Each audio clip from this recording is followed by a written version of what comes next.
Hello? Hello, please help me. I don't know what happened. I must have been buried alive. I don't know where I am. Halo semuanya, selamat datang di channel Removie ID. Hari ini kita akan membahas suatu film dari salah satu sutradara berbakat Indonesia, Joko Anwar. Film ini berjudul Modus Anomaly atau dalam versi internasionalnya berjudul Ritual. Dibintangi oleh artis-artis ternama seperti Rio Dewanto, Hannah Al Rashid, dan Surya Saputra, film ini dirilis di tahun 2012. Mengusung genre thriller misteri, film ini gak kalah gokil dari film-film Joko Anwar yang baru seperti Pengabdi Setan, Perempuan Tanah Jahanam, dan bahkan Gundala. Film ini mengisahkan seseorang yang mendapatkan dirinya terbangun dari kubur di tengah hutan dan mencari jalan keluar dari hutan tersebut. Simple ya premisnya, tapi tidak semudah itu, brother. Yuk kita langsung lanjut ke reviewnya. Removie ID Review. Film dimulai dengan menunjukkan suasana hutan yang sunyi, dan kemudian tiba-tiba seorang pria keluar dari kuburnya. Dia pun panik dan menelpon nomor darurat untuk meminta pertolongan. Namun, saat ditanya siapa namanya, dia lupa siapa namanya. Tell me your name. My name is... Could you please tell me your name, sir? Dia pun berlari untuk meminta pertolongan. Dia pun menemukan sebuah rumah di tengah hutan, lengkap dengan mobilnya. Ternyata pintunya nggak dikunci. Dia pun masuk, dan terlihat ada kamera di TV di dalamnya. Hello? Di kamera tersebut ada tulisan Press Play. Dia pun menyalakan TV dan kamera tersebut, dan ternyata TV tersebut menayangkan adegan pembunuhan sadis seorang wanita hamil. Dia pun kaget sampai tersandung dan terjatuh. Ternyata mayat wanita tersebut ada di belakangnya. Dia ketakutan dan lari terbirit-birit. Dia beristirahat di balik batu. Dia membuka dompetnya dan mendapatkan kartu identitasnya. Ternyata nama pria ini adalah John Evans. Dia juga melihat foto keluarganya dan dia pun tertidur. Saat malam hari, dia terbangun. Dia mulai depresi. Dia pun mulai berjalan lagi. Dia menemukan suatu gubuk kecil di tengah hutan dan memberanikan diri untuk masuk ke dalamnya.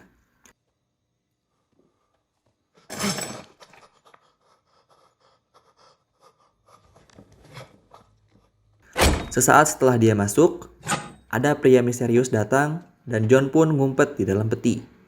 Dan kampretnya, peti itu dibakar coy. Psikopat emang. Untungnya, John berhasil melarikan diri. Lalu scene berganti ke sebuah persembunyian di hutan yang menampilkan dua orang kakak beradik yang sedang bersembunyi. Sang kakak berhasil mendapatkan makanan dari mobil yang ada sebelumnya. Mereka sedang berusaha mencari ayahnya, yaitu si John. Namun takut dibunuh oleh si pria misterius. Scene kembali ke John. John masuk ke rumah dan meminta maaf ke mayat wanita atas kesalahannya tidak bisa melindungi mereka. Dia pun menonton video keluarganya di TV. Di sana terlihat video keluarganya yang bahagia. Dilanjutkan dengan vlog John di depan rumah menceritakan bahwa mereka sedang liburan di tengah hutan. John pun melihat pria misterius di luar rumah. John pun melarikan diri ke hutan dengan membawa parang. Ternyata, pria misterius ini membawa crossbow. John pun tertusuk panah di tangannya.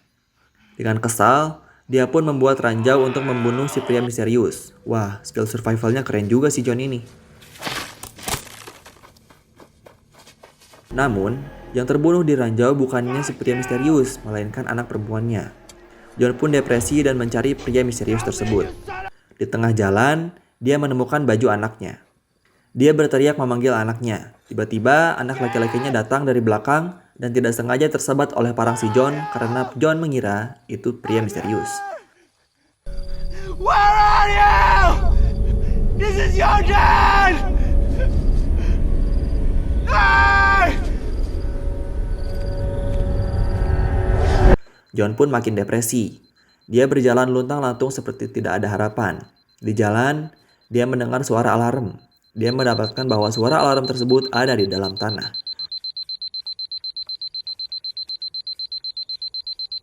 John pun menggalinya dan ternyata di situ juga ada mayat laki-laki. Di dada mayat tersebut ada tulisan "Go back to the beginning". Atau artinya, bentar ya, Google Translate dulu. Ya intinya John disuruh pergi ke awal dia bangun.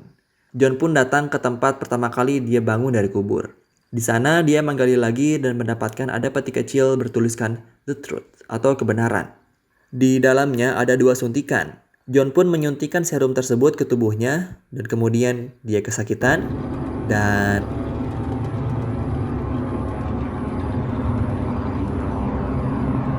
pingsan. Lalu John terbangun kembali. Kali ini ekspresinya jauh berbeda. Jauh lebih tenang, kalem, dan cool. Seolah nggak terjadi sesuatu yang aneh. Dia menuju mobil yang sudah diparkirkan oleh dia sebelumnya. Di mobil tersebut ada foto keluarganya. John menelpon istrinya dan mengabarkan bahwa malam ini dia bisa pulang. Loh, kok istrinya ada 2 sih? Oke, kalem dulu brother, kita bahas nanti, oke? Di dalam perjalanan pulang, John mendapatkan sebuah rumah yang baru didatangi oleh sebuah keluarga. Keluarga ini juga berniat untuk liburan di hutan seperti keluarga sebelumnya. Oh, you look tired, Daddy. Thanks for the help. John memberhentikan mobilnya, mandi besar, lalu ganti baju. John menawarkan bantuan kepada siapa ya namanya? Kita panggil aja Pak Junaid. John mengaku bahwa dia adalah tetangganya. Pak Junaid pun mempersilahkan John untuk masuk ke rumahnya. Namun di dalam rumah, tiba-tiba John menggila dan membunuh Junaid menggunakan tongkat baseball dan membius istri dan anaknya. Jadi ingat film The Raid ya. John pun membunuh istri Pak Junaid sambil merekamnya, persis seperti yang terjadi dengan keluarga pertama.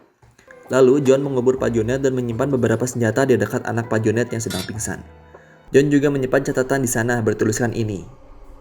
Ya intinya kalau mereka mau ayahnya kembali, mereka harus membunuh si John. Sean pun kembali ke kuburan si John. Dengan santai, si John kembali menyuntikkan serum agar dia pingsan dan menguburnya sendiri. Dan film pun tamat. Bingung kan? Saya juga bingung sih, tapi santai brother. Yuk kita bahas sama-sama. Removie ID Breakdown. Setting film ini sepertinya didesain bukan di Indonesia.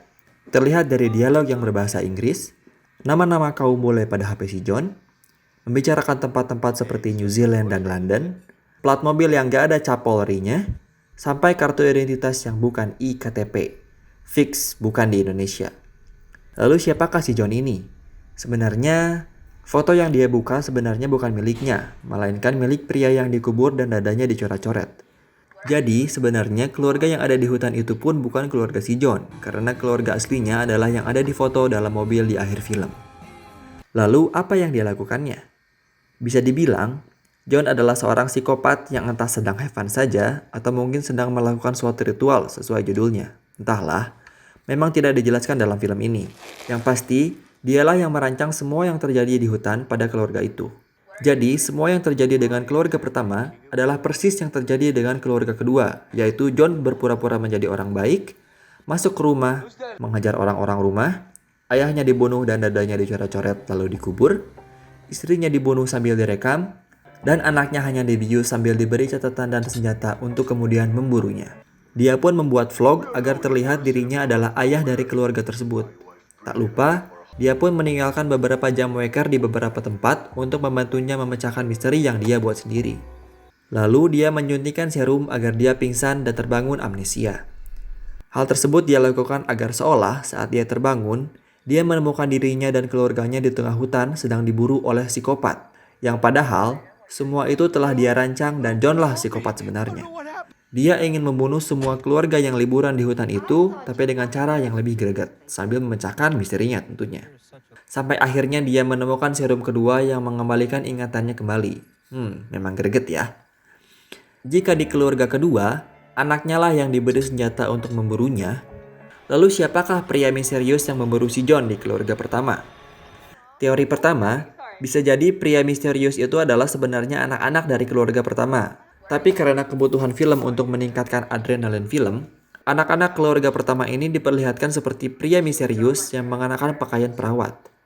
Teori kedua, pria misterius itu hanyalah ilusi yang diciptakan si John agar adrenalinnya naik dan lebih greget. Atau kalian punya teori lain? Tulis di kolom komentar ya. Oke, segitu aja review film Modus Anomaly ini. Untuk selanjutnya, film apa nih yang bagus untuk direview? Sampai ketemu di video selanjutnya.